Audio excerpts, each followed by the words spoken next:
Voilà, là on est dans le domaine des loups.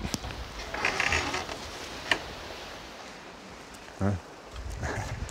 Oui, on va venir. On va venir.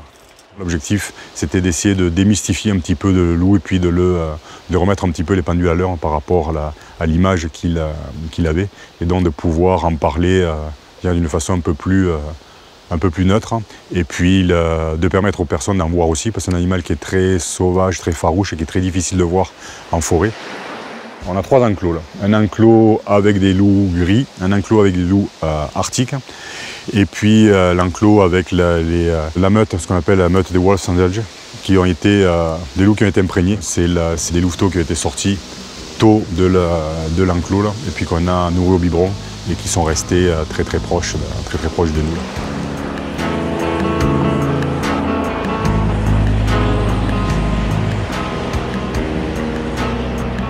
Tendance à aller se cacher, et puis petit à petit on va les revoir apparaître si on a pris un comportement qui soit adapté. Là. Doucement. Doucement.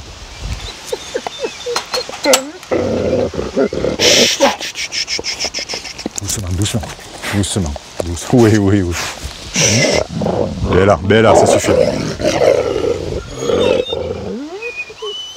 C'est ça que j'expliquais tout à l'heure. Quand on rentre et qu'on n'est pas rentré depuis un petit moment, ça exacerbe leur comportement là, de domination des uns par rapport aux autres.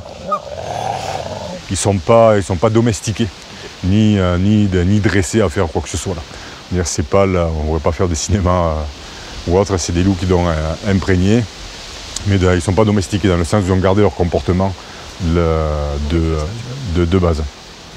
Et c'est sûr qu'on a un contact particulier avec eux qui vient du fait que ça fait 5 ans qu'on les côtoie tous les jours là. S'ils sont attachés avec nous, ce qu'on voit, c'est que quand on rentre dans l'enclos, ils ont l'air d'avoir du plaisir qu'on vienne jouer avec eux là. Et puis ça, c'est pour moi, ça m'est suffisant. Là.